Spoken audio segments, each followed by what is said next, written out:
In 865 AD, the Danish Viking army, or the Great Heathen Army, arrives in Kent.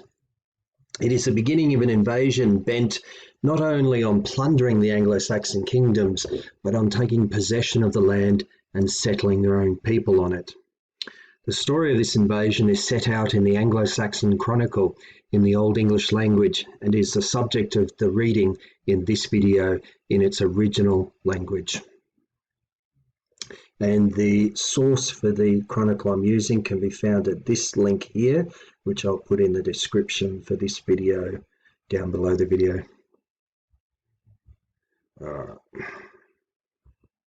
Alright, so roughly here we go. The Great Heathen Army arrives East Anglia, Kent, East Anglia, 865. It's certainly in East Anglia by 866, and then this particular video is going to look at the years between 865 and 870. At the end of 870, the Heathen Army, the Great Heathen Army, has conquered most of the Anglo-Saxon kingdoms, all bar that of Wessex. And by the end of 870, it arrives on the border with Wessex, or the Kingdom of the West Saxons, having defeated the Kentish Kingdom, the East Angles, the Mercians, and the Northumbrians. And it's this first 5 years of the invasion that this video will look at. Right, and the source I'm looking at, as I mentioned earlier in the introduction, can be found at this link here. A bit of a picture here's the top of the page, and then the section I'm going to be looking at is this bit here. Okay, and I'll be reading it in the original language of the Chronicle, in the language of the West Saxons. Alright, 865 AD, Viking ships bringing an army of thousands over to engage the Anglo-Saxon kingdoms to bring about their destruction and to take possession of the land, plundering along the way, of course. Now the ships in the Viking era, there's two types, the long slim type here for carrying warriors into battle across the sea. Improvements in shipbuilding technology is what opened up the Viking Age and allowed them to build ships that could travel across the open ocean instead of just rivers and along coastlines. Cargo carrying ships are wider, as you can see. This is meant to be carrying cargo of various types. So there's your two main types of ships. Okay.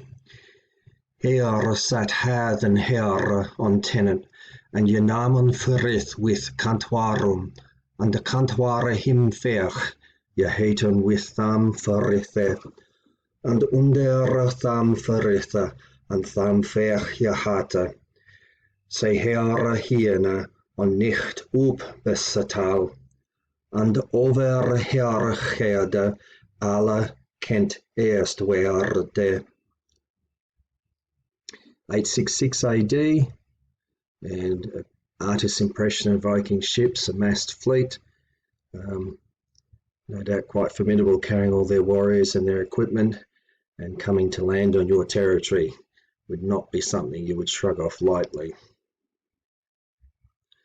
Another artist's view.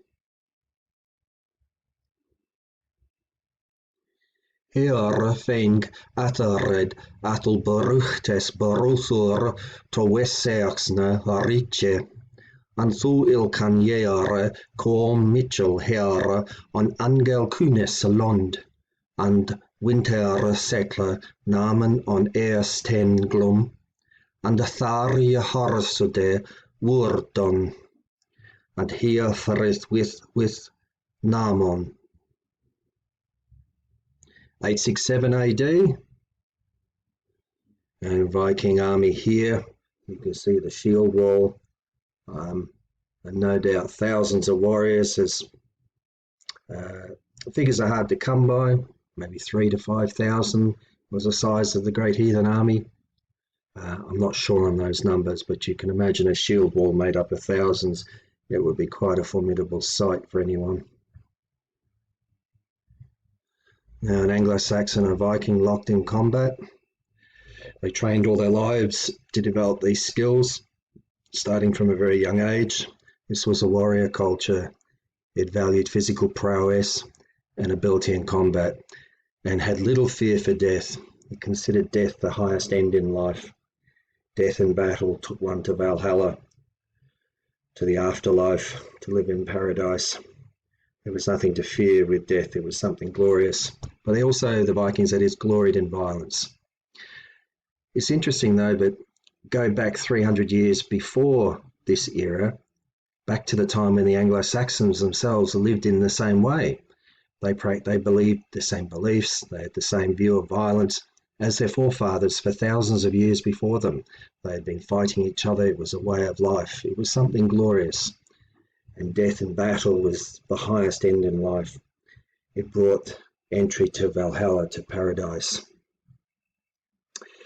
These were warrior cultures, and this is what they valued. Death in battle was something glorious.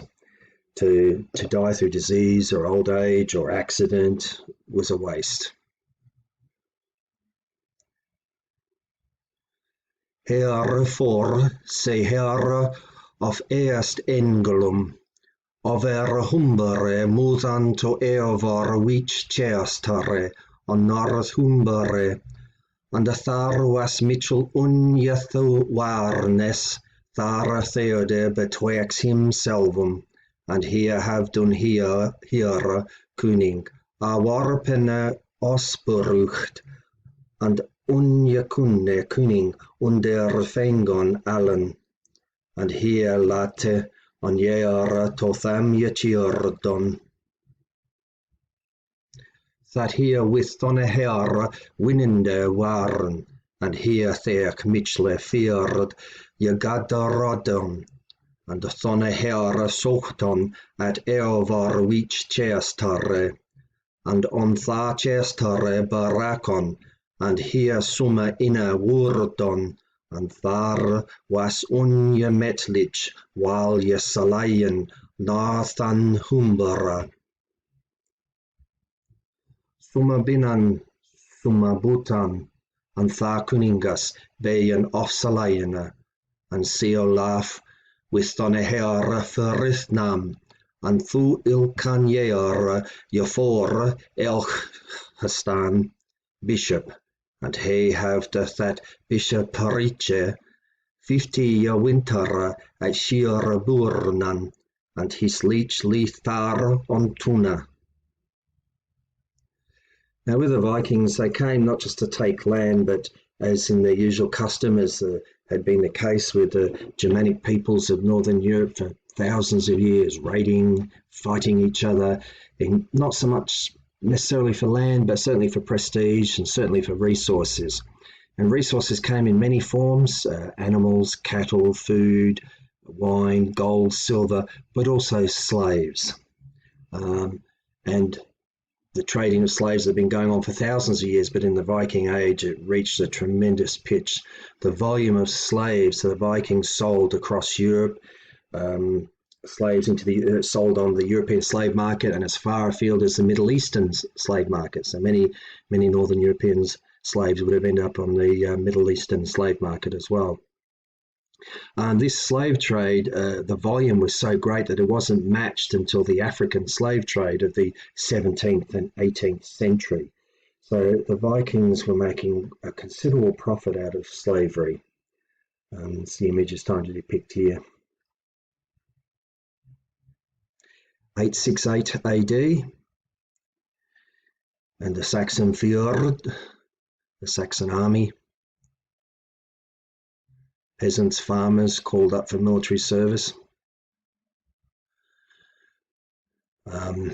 Vikings were good horsemen as well. That may not necessarily be well known, but we tend to think of Vikings as landing from ships and fighting on land, but they were accomplished horsemen as well. So you can imagine a shield wall being attacked by horse warriors.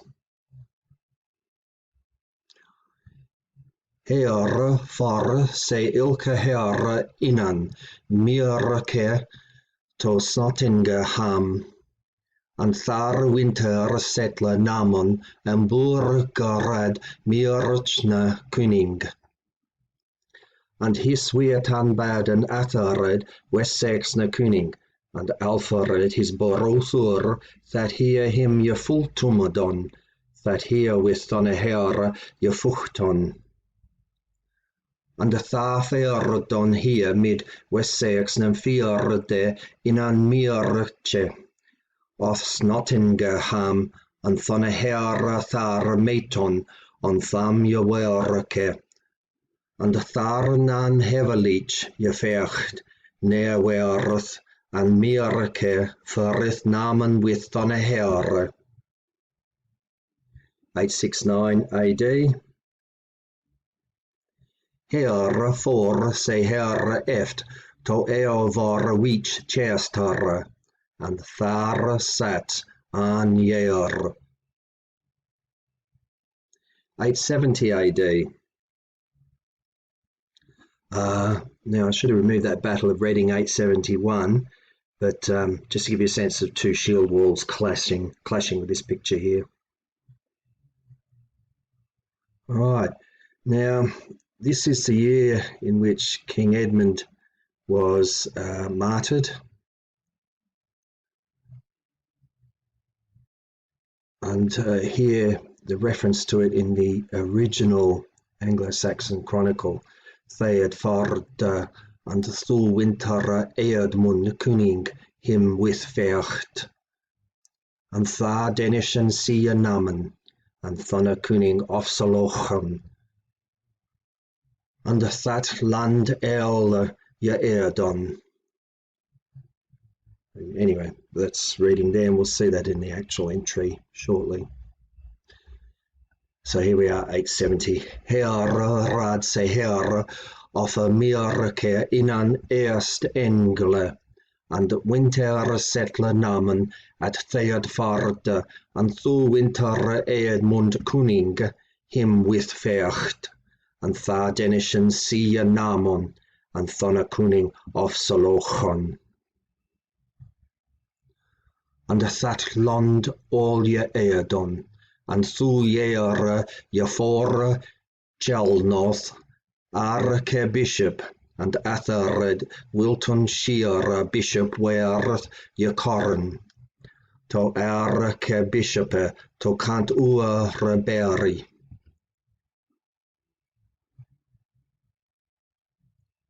And King Edmund of the East Angles was martyred in this year.